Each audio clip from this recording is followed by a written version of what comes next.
Oi pessoal, tudo bem, meus amores? Como é que vocês estão? Espero que vocês estejam muito bem. Então, chegamos à nossa 14ª aula. E como eu coloquei lá no plano de ensino, hoje nós vamos falar sobre, que eu vou usar, né? 50 ideias que você precisa saber sobre filosofia. Aquele livro que eu deixei lá para vocês no EAL. Hoje eu vou falar sobre o cérebro numa cuba.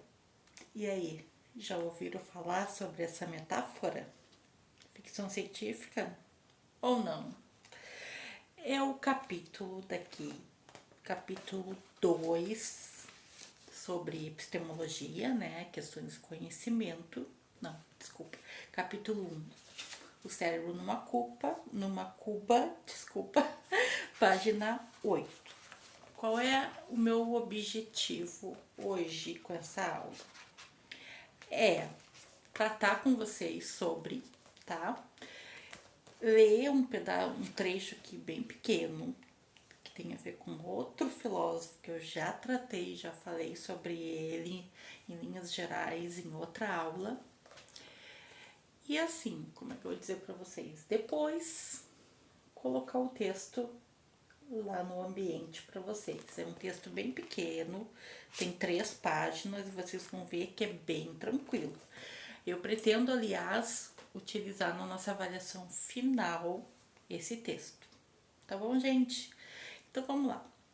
Então imaginem vocês que vocês estão com o cérebro de vocês não dentro do crânio, mas numa cuba. Ah, professora, e agora? Pois é, isso significa que, em outras palavras, o cérebro da gente estaria separado do corpo, né? Corpo físico. Se alguém pensou no dualismo de Descartes, está correto, porque embora o cérebro numa cuba seja da década de 80, mais especificamente 1981, do filósofo Hilary Putnam, ele tem raízes sim lá no Descartes, século 17, tá, gente? Então, assim, o Putnam coloca essa ficção científica, né? E como seria se nós descobríssemos que o nosso cérebro está numa cuba e que nada que a gente vive pertence ao mundo real? Seria tudo ilusório, um mundo, digamos assim, virtual. Aí vocês vão me dizer, professor, de onde mais a gente viu isso? Nossa, como eu coloquei na primeira avaliação, né? Alegoria da caverna. Mas o Putnam coloca essa questão de uma forma um tanto diferente. Como eu já disse a vocês, ela remota lá do Descartes e do ceticismo. Quem já ouviu falar que Descartes, quando fala sobre o método da dúvida, que aliás também caiu nessa avaliação, que eu já expus para vocês, vocês já fizeram online, ele trata sobre os sonhos e a sua dúvida descartiana, né? O método da dúvida, no caso. E aí ele fala mais ou menos assim, primeiro eu vou falar do Descartes, depois eu continuo no Putnam. Ele fala mais ou menos assim, e se nós estivéssemos enganados, ou melhor, estivéssemos sendo enganados por um gênio maligno? E quando nós sonhamos, nós temos essas ilusões, esses falsos sonhos de forma só aparente, e esse gênio maligno estivesse simplesmente zoando com a gente, claro, grosso modo falando, né, gente? Aí ele fala mais ou menos assim. Bom, poderei supor que algum demônio malicioso, de grande poder e astúcia, né, no caso esperteza, tenha empregado todas as suas energias para me enganar.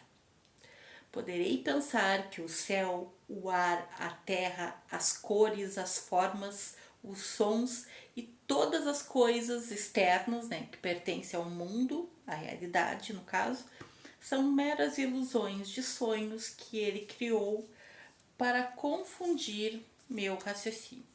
Descartes, gente, quando ele fala sobre isso, ele está na realidade trazendo toda a dúvida do ceticismo.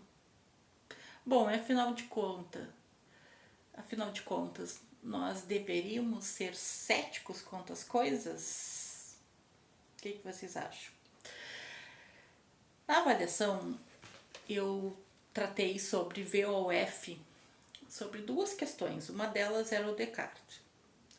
Era um meme, né? Uma espécie de meme, onde o Descartes fala: penso, logo existo. A sua, vamos dizer, a sua frase tão impactante, né, quando ele trata sobre o método da dúvida, porque ele diz que a única coisa que se pode ter certeza é da nossa existência. Em suma, é isso. O que na realidade é algo verdadeiro, era algo verdadeiro. E num mundo pós-verdade, ou seja, no mundo contemporâneo que a gente vive, estaria se referindo a mais uma questão virtual, certo? A forma como eu expressei ali, estava dito que as duas afirmações eram verdadeiras. Aliás, parabéns a vocês, porque a grande maioria acertou. Aí, o que acontece? Lá no século XX, como eu falei para vocês, mais especificamente em 1981, Putnam veio com essa questão do cérebro numa cuba. E aí eu coloco para vocês uma coisa que a própria Chauí, a Marilena Chauí, expôs no Convite à Filosofia, que já foi discutido entre a gente, né, na última webconferência, que é o seguinte: ela menciona o filme Matrix. Vocês lembram do Matrix, né? O que trata o Matrix? O primeiro filme de 99, Neo, ele simplesmente se vê, né, lá pelas tantas, já no início do filme, né, que ele na realidade está vivendo num mundo virtual, onde nada é verdadeiro. Aliás, quando a Marilena Chauí menciona o Matrix, que aliás muita gente desde então vem utilizando o Matrix, é para se referir justamente ao mito da caverna. O que acontece? O Putnam, né, ele trouxe essa questão mais para trabalhar, vamos dizer assim, a noção de significado e filosofia da mente. E como eu falei a vocês há pouco, fazer um link com Descartes, o racionalista Descartes, que colocava em dúvida todas as coisas, que na realidade assim, o Putnam e o Descartes, né, faziam o papel do advogado do diabo, certo? E aí eles colocavam tudo em dúvida, o que é uma questão epistemológica muito interessante.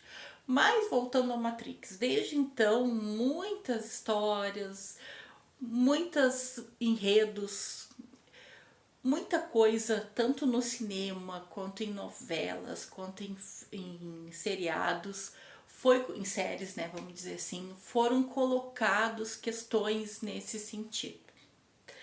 Aí, o Putnam, lá pelas tantas, ele coloca que o seguinte, que semanticamente, que aí vem a noção de significado, imaginar que o nosso cérebro está numa cuba não tem o menor sentido. Logo, esse conjunto de premissas que trata sobre um argumento, né, estaria incorreto. Se a gente for analisar as premissas de forma, né, isoladas, a gente diria que está incorreto porque a conclusão ela advém de premissas falsas, né? Que é difícil imaginar algo nesse sentido. Apenas no mundo da ficção, né? E o próprio Descartes também coloca alguma coisa nesse sentido, que o demônio maligno que ele se refere, que estaria nos enganando, também seria uma brincadeira de muito mau gosto, porque afinal de contas, quem queria propor algo nesse sentido? Quem iria ter a ideia, vamos dizer assim, de nos enganar de forma tão, eu vou colocar esses termos, de forma tão cruel, sabe? No sentido de que nós estaríamos duvidando absolutamente de tudo, tá? Tudo seria ilusório, tudo seria superficial e nós não soubéssemos, afinal de contas, sobre o que trataríamos. Que aí vem a questão do sonho. Ou seja, esse demônio maligno, ele teria que ser, no mínimo, um ser que estivesse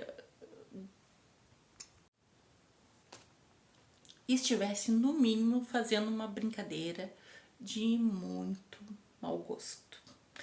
E aí o que eu volto ao texto, né? E o que eu posso dizer mais a respeito disso a vocês? A intenção de Descartes foi reconstruir o edifício do conhecimento humano sobre alicerces inabaláveis, razão pela qual adotou o seu método da dúvida. Isso ele fez, gente, nas Meditações sobre a Filosofia Primeira, tá? Nossa obra de 1641.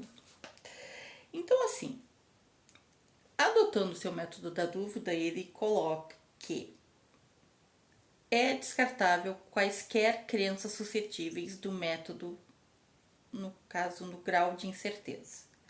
Depois de indicar falta de confiabilidade nos nossos sentidos e a confusão criada pelos sonhos.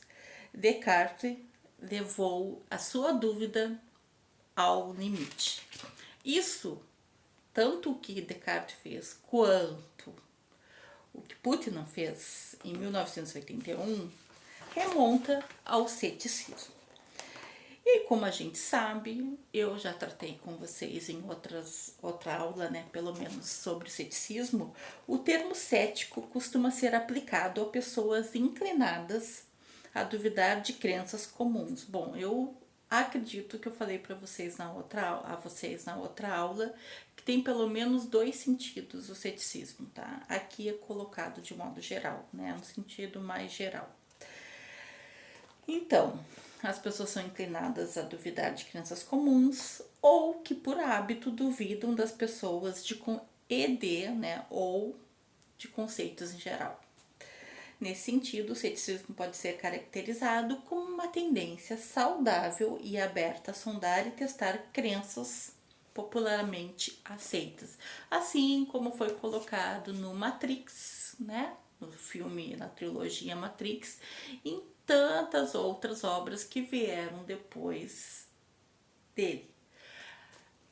Assim como a gente comentou também na webconferência, né, o filme da Barbie. Bom, aí é colocado um argumento de simulação, que eu também vou ler para vocês. Não esqueçam, gente, depois eu vou deixar lá no ambiente esse texto que, embora curto, vai ser fundamental a vocês. E eu já vou adiantando que ele vai cair nessa nossa avaliação presencial, na avaliação de vocês presencial, tá? E aí, se eu achar conveniente, eu coloco só o argumento do cérebro numa cuba, né, para não confundir com a questão do método do Descartes, certo?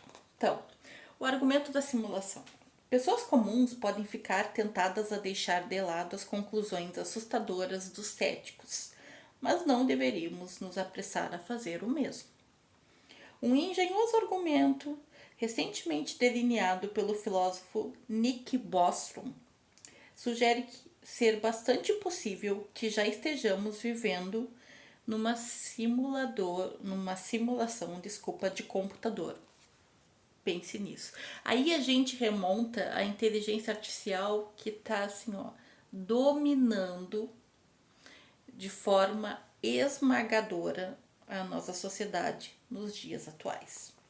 No futuro, é provável que a nossa civilização alcance um nível tecnológico que seja capaz de criar simulações computadorizadas incrivelmente sofisticadas de mentes humanas e de mundos que possam ser habitados por tais mentes. Serão necessários recursos relativamente pequenos para sustentar esses mundos simulados. Um único laptop do futuro poderia abrigar milhares ou milhões de mentes simuladas. Então é provável que as mentes simuladas superem em número as mentes biológicas. Assustador, né, gente? As experiências das mentes simuladas serão indistinguíveis das experiências das mentes biológicas, é claro, né? E é claro que nenhuma delas vai acreditar que é simulada. E que esse é o ponto do Putin, né? Será que a gente acreditaria que nós, se fosse falado a nós, né? E aí vem a questão do significado que eu coloquei anteriormente para vocês. Será que é possível que a gente acredite que o nosso cérebro está numa cuba? E que nada que a gente pensa que existe desde que nascemos, desde que nós começamos a aprender a conviver e a viver nesse mundo, definitivamente não, nada seja mais do que ilusões da nossa mente, que é uma simulação de computador. E aí é isso que ele coloca, gente, que o computador é tão, no caso o Putin, né, o computador é tão inteligente que pode até fazer a vítima pensar que está sentada lendo estas palavras exatas sobre a interessante, mas no fundo a absurda suposição de que existe um cientista do mal que retira o cérebro das pessoas e o coloca em uma cuba de nutrientes. Na realidade, o Putin, ele tá assim, ó, mais uma vez colocando em pauta o método da dúvida e da questão dos sonhos do Descartes, porque o Descartes, embora mencione o demônio maligno, ele mesmo já coloca que seria uma brincadeira de, no mínimo, de mau gosto fazer isso com os seres humanos. Aí, continuando lá no argumento de simulação, né, gente? O que a gente naturalmente enxerga nesse argumento? Que em termos de hipótese sobre o futuro, mas quem garante que esse futuro já não aconteceu? Que tal expertise em computadores já não tenha sido alcançada e que já não existam mentes simuladas? Pensamos, é óbvio, que não somos mentes simuladas por computador, vivendo num mundo simulado. Mas isso pode ser uma homenagem à qualidade da programação a qual fomos sujeitos. Seguindo a lógica do argumento de Bostrom, é bem possível que a nossa suposição esteja errada, assim como o Putin coloca também que um cientista que tivesse a capacidade de fazer esse tipo de coisa seria, no mínimo, uma pessoa muito do mal. E eu vou mais longe ainda, um tanto mais longe, porque hoje a gente tem, né, a neurociência, que, como eu já disse em outro vídeo, a filosofia, assim como tantas outras áreas do conhecimento, sobretudo da saúde, trata, né, que ela menciona também esse tipo de coisa. Ou seja, Afinal de contas, será que os computadores, num futuro próximo, ou agora mesmo, como foi mencionado aqui no argumento simulado, de simulação que eu quero dizer, seria capaz de substituir as mentes biológicas? Bom, eu vou dizer a minha modesta opinião. As nossas emoções, gente, o nosso cérebro é tão complexo que esse tipo de coisa, acredito eu, seria impossível e totalmente incoerente. Ou seja, em outras palavras, eu quero dizer para vocês que isso é completamente enganoso, porque nós estaríamos caindo num círculo vicioso, ou melhor, na falácia do círculo vicioso.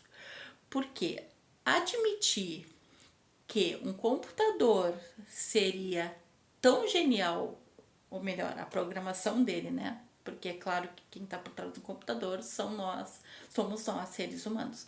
Seria tão genial essa pessoa que está fazendo toda essa programação, seria tão genial de superar a própria mente humana, ou seja, ele próprio, é no mínimo inconcebível, meus amores. Justamente por causa de toda essa complexidade que há em nós da questão, sobretudo, das emoções humanas, mas não só, né? E aí eu pergunto para vocês, em resumo, você é o cérebro de uma cuba? Então, gostaram da aula? Espero que sim. Até mais.